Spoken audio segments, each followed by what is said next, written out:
Chapter 10. Larry woke up with a hangover that was not too bad, a mouth that tasted as if a baby dragon had used it for a potty chair, and a feeling that he was somewhere he shouldn't be.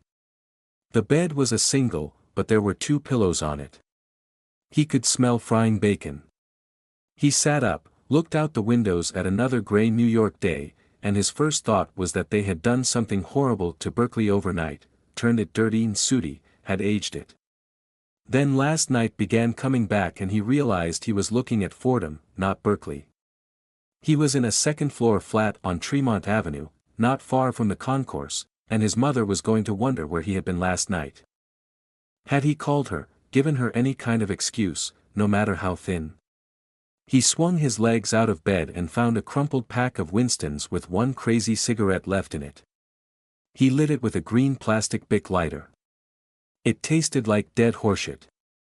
Out in the kitchen the sound of frying bacon went on, like radio static.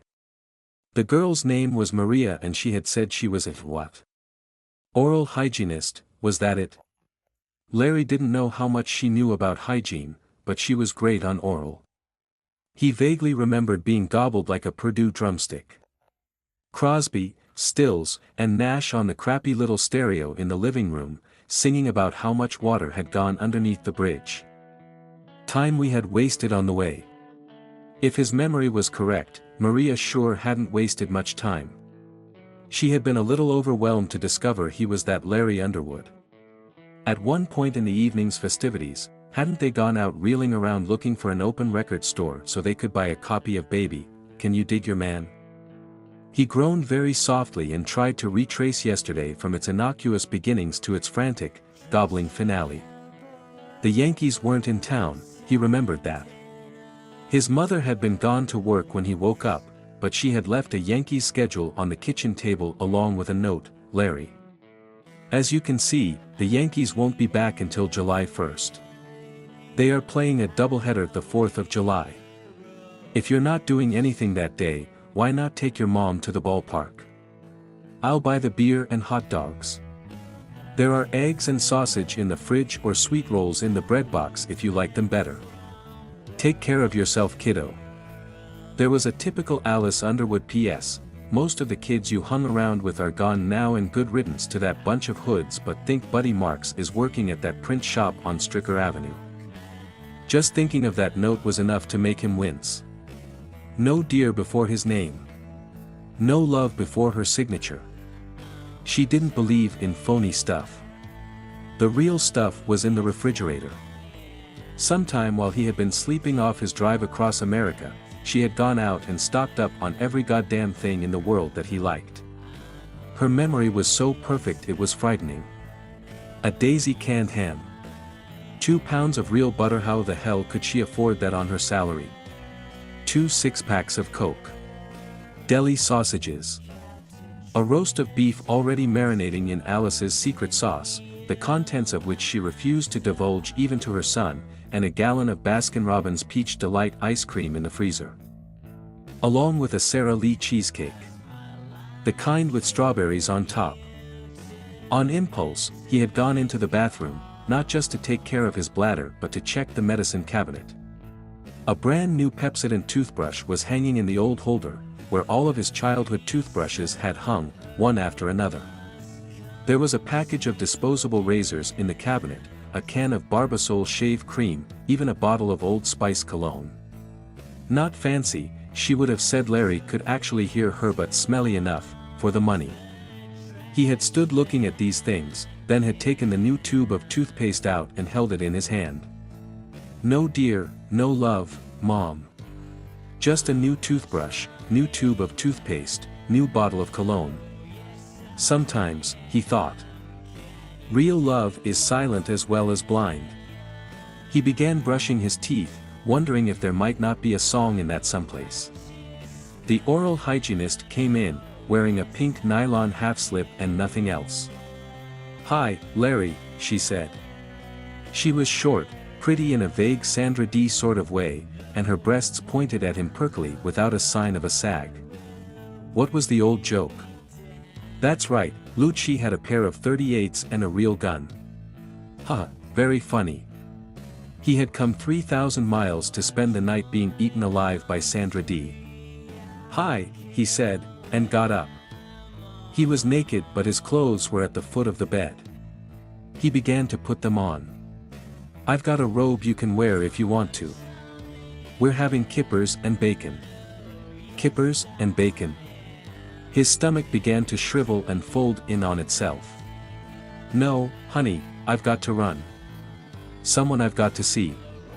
"Oh hey, you can't just run out on me like that, really, it's important." "Well, I'm important, too." She was becoming strident. It hurt Larry's head. For no particular reason, he thought of Fred Flintstone bellowing Wilma at the top of his cartoon lungs. "Your Bronx is showing, love," he said. "What's that supposed to mean?" She planted her hands on her hips, the greasy spatula sticking out of one closed fist like a steel flower.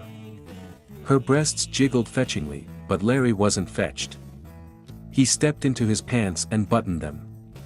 "So I'm from the Bronx, does that make me black? What have you got against the Bronx? What are you, some kind of racist?" "Nothing, and I don't think so," he said, and walked over to her in his bare feet. "Listen, the somebody I have to meet is my mother. I just got into town 2 days ago and I didn't call her last night or anything, did I?" He added hopefully. "You didn't call anybody," she said sullenly. "I just bet it's your mother." He walked back to the bed and stuck his feet in his loafers. "It is. Really. She works in the chemical bank building. She's a housekeeper. Well, these days I guess she's a floor supervisor. I bet you aren't the Larry Underwood that has that record either. You believe what you want. I have to run. You cheap prick." She flashed at him. "What am I supposed to do with all the stuff I cooked? Throw it out the window?" he suggested. She uttered a high squawk of anger and hurled the spatula at him. On any other day of his life it would have missed.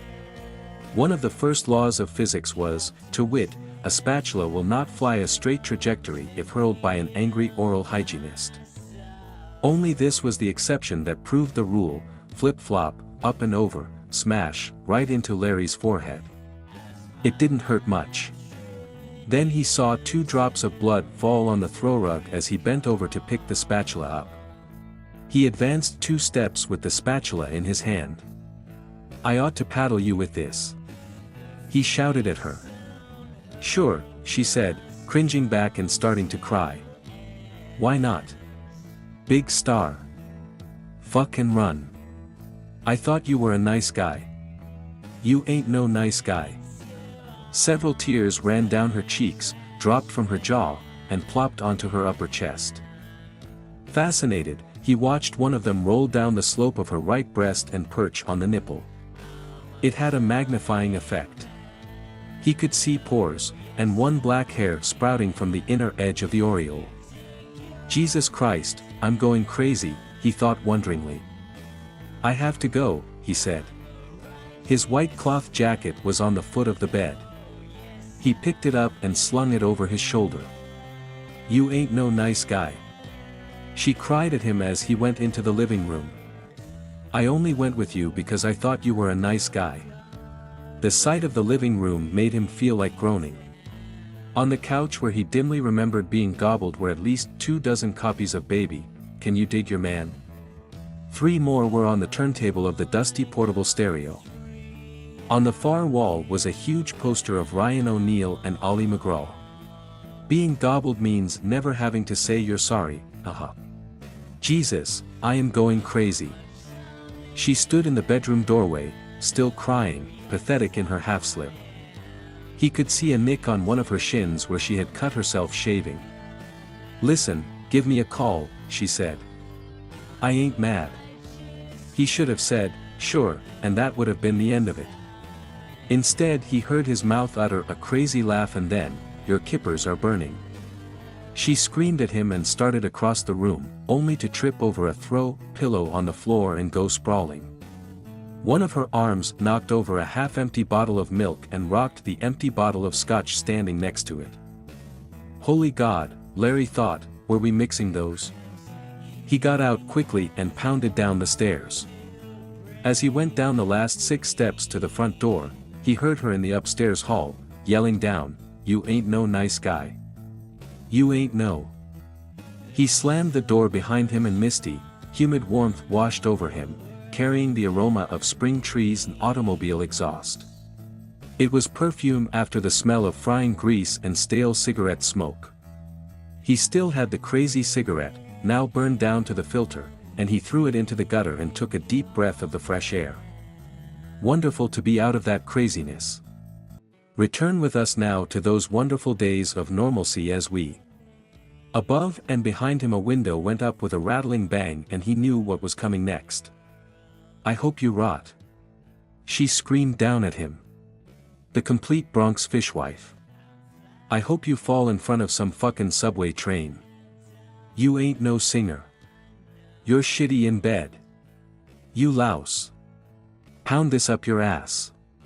Take this to your mother. You louse." The milk bottle came zipping down from her second-floor bedroom window. Larry ducked. It went off in the gutter like a bomb, spraying the street with glass fragments. The Scotch bottle came next, twirling end over end, to crash nearly at his feet. Whatever else she was, her aim was terrifying. He broke into a run, holding one arm over his head. This madness was never going to end. From behind him came a final long braying cry, triumphant with juicy Bronx intonation, "Kiss my ass, you cheap bastard." Then he was around the corner and on the expressway overpass, leaning over, laughing with a shaky intensity that was nearly hysteria, watching the cars pass below. "Couldn't you have handled that better?" he said. Totally unaware he was speaking out loud. "Oh man, you could have done better than that. That was a bad scene. Crap on that, man."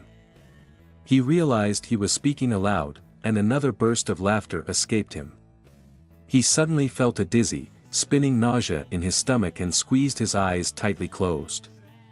A memory circuit in the Department of Masochism clicked open and he heard Wayne Stuckey saying, "There's something in you that's like biting on tinfoil." He had treated the girl like an old whore on the morning after the frat house gangbang. "You ain't no nice guy." I am. But when the people at the big party had protested his decision to cut them off, he had threatened to call the police, and he had meant it. Hadn't he? Yes. Yes, he had. Most of them were strangers, true, he could care if they crapped on a landmine. But 4 or 5 of the protesters had gone back to the old days. And Wayne Stuckey, that bastard, standing in the doorway with his arms folded like a hanging judge on the big day. Sal Doria going out, saying, "If this is what it does to guys like you, Larry, I wish you were still playing sessions." He opened his eyes and turned away from the overpass, looking for a cab. Oh sure. The outraged friend bit. If Sal was such a big friend, what was he doing there sucking off him in the first place? "I was stupid and nobody likes to see a stupid guy wise up. That's the real story. You ain't no nice guy." "I am a nice guy," he said sulkily. "And whose business is it, anyway?" A cab was coming and Larry flagged it. It seemed to hesitate a moment before pulling up to the curb, and Larry remembered the blood on his forehead. He opened the back door and climbed in before the guy could change his mind. "Manhattan. The Chemical Bank building on Park," he said. The cab pulled out into traffic. "You got a cut on your forehead, guy," the cabbie said. "A girl threw a spatula at me," Larry said absently. The cabbie offered him a strange false smile of commiseration and drove on, leaving Larry to settle back and try to imagine how he was going to explain his night out to his mother.